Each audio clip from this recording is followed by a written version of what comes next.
Hi everyone, I'm Casey Martin from Wine Country Woodworks and Wine Country Mica Powder, and today I'm going to be showing you all a review of the 10-gallon, yes, 10-gallon pressure pot from TCP Global. I've been a longtime user of their pots. My very second ever pressure pot was a 2.5 gallon from them. I have several 5 gallons. If you've watched any of my past review of those, you are probably somewhat familiar with them. But I have this 10-gallon one that I'll be showing you all a close-up of, and everything that I like, areas that they can improve on and things of that nature shortly. So let's dive right in. So here is this absolute behemoth. To give some perspective, there is the 2.5 gallon version right next to it.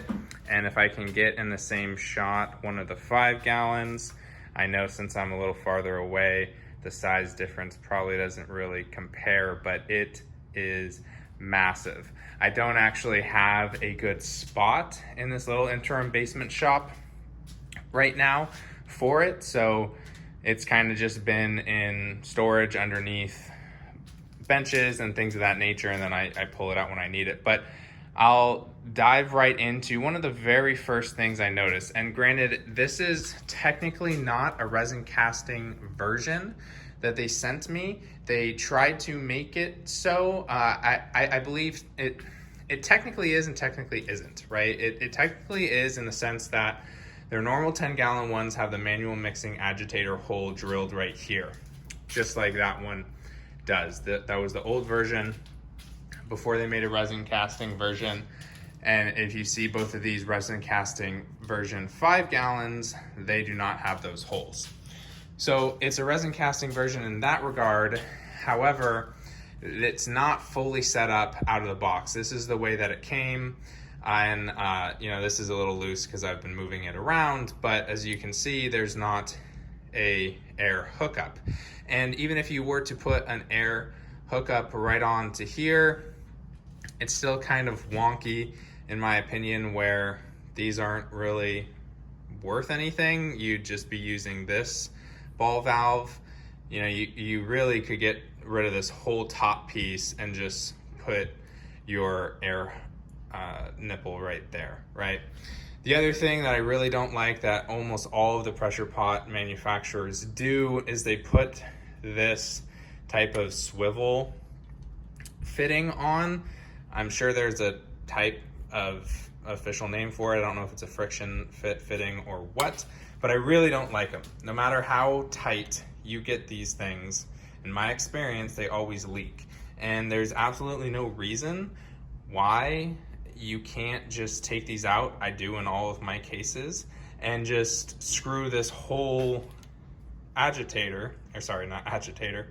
this whole unit just straight into the pressure pot, and then you never have to worry about leaks at all. That's what I did here on the 2.5 gallon. That's what I did on all of my Harbor Freight ones. You can see I did it right here, all of them, right? So that's really the things that I don't necessarily like, but that's not a big deal. The fact that you get all 3 of these is kind of nice, because if you end up getting a Harbor Freight pressure pot or something else to supplement this, you get a couple extra free ball joints. So let's take off this lid. Let's get some measurements of this guy and talk a little more about all the awesome parts about it. So pretty standard with most of these pressure pots that they come with a chamber for the paint, which is actually what it's of course designed for.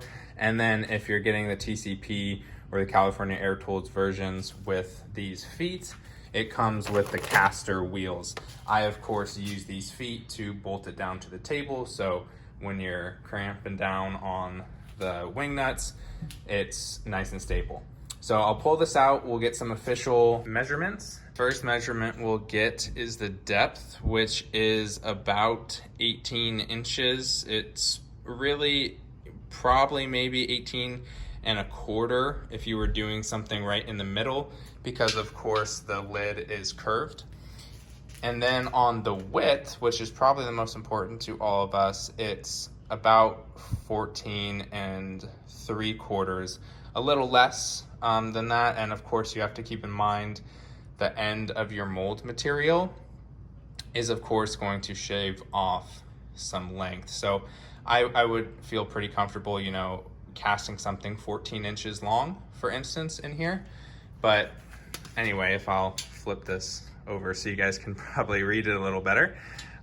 This thing is really, really big. I mean, what's pretty incredible is having something 14 inches wide is so useful, because if you needed to cast something 14 inches and you have 18 height, let's say you're casting something, you know, 2 inches tall, right? You could cast 6 or 7 of them. So it's pretty incredible that you're gonna be able to get so much volume out of this guy. Again, it's just absolutely massive. One of the last things I wanted to mention that I forgot when we were kind of talking about the lid is that there are 5 wing nuts here, which is of course different than the majority of pressure pots that have 4, whether it's Harbor Freight, smaller, TCP, California Air Tools style, or even the 5-gallon California Air Tools and TCP style, all have 4. And since this guy is just so big and so wide, it of course makes sense that they needed to do 5. One of the things I wanted to revisit really quickly when I was saying how this is really the only part that I'm not super stoked about, it's not a deal breaker at all. If anything, this is a million times better than what you have to deal with if you get a Harbor Freight one, or the way they used to be, where you'd have to plug this up, you'd have to plug that, you would have to plug this, and you'd have to take that off of the friction fitting or whatever it's called and put it directly into the pot. All you have to do with this, if you want to do the bare minimum, is literally just take this out of this type of fitting, screw it directly into the lid threads, and just put an air hose nipple up here, and you'd be done, right? It's really nice that this is a plug, and this is also a plug, and you can adjust these. Quick tip for anybody setting up a pressure pot: if this is popping off on you before you get to like 50 PSI or wherever you're trying to go, then you can just adjust this. These are adjustable. I'm pretty sure it's righty-tighty, lefty-loosey in terms of the pressure, but just look it up on Google, or maybe I'll put it up in the top right of the screen right now. But these are adjustable. They're made to adjust to whatever pressure you want them to shoot off at. So the fact that, again, this is the only part that you really have to mess with, and if you really didn't care, you could just get this really tight. And if you didn't mind that this would probably leak from, I don't know, 50 or 60 to like 40 or 45 after a few hours, which in the grand scheme of things actually wouldn't matter, then that's just fine too. For me, I really like being able to cast something in relatively colder weather, keep it in there for 2-3 hours if I need to, and come back and it be the same temperature. Or sorry, the same pressure. So that's pretty much the whole review of this guy. I really like it. It makes my life a lot easier for casting long items than this one, which is still useful. It's still very worthwhile to set up a pressure pot horizontally if the need arises for you, or if you just have one and need to cast something long, then you can turn it horizontally very easily like this. But the biggest difference in something like this versus the other pressure pot is what I was talking about in terms of stacking. If you wanted to cast something 2 or 3 inches tall, you're probably gonna get maybe max 2 molds in this, 3 if you really squeeze them in there. And the other thing is, since this is of course curved, since it's flipped on its side, you really have to put something right here. And a lot of people will make little leveling racks and things like that, but then that of course cuts off again on your height. And your height is also cut off again by the curve up here. So the fact that this guy is 14 inches wide and then you have 18 inches of height is really, really nice.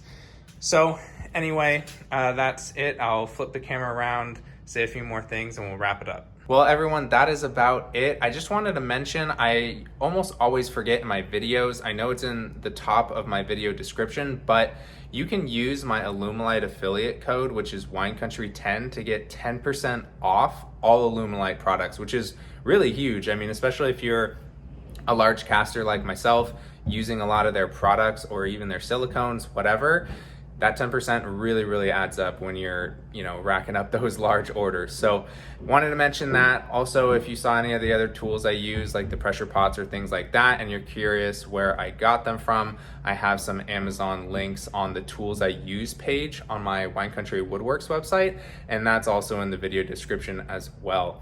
But thank you all so much for watching. I'll of course have a link to this pressure pot too in the video description. That'll probably be the very top one. And if you guys have any questions, definitely comment down below, like the video. It helps the channel a lot, lets other people who may be looking for a video like this get notified of it through the algorithm. So also subscribe to the channel if you're new and want to stick around. So thank you guys so much for watching. I really appreciate it. And my big New Year's resolution is going to be posting one video a week. I've tried to do it in the past. I've done it, on and off a little bit over the last several years, but I'm going to do it this year. It's going to be awesome. So really looking forward to that and spending a lot more time with you all. So thank you guys so much for watching. I'll see you in the next one.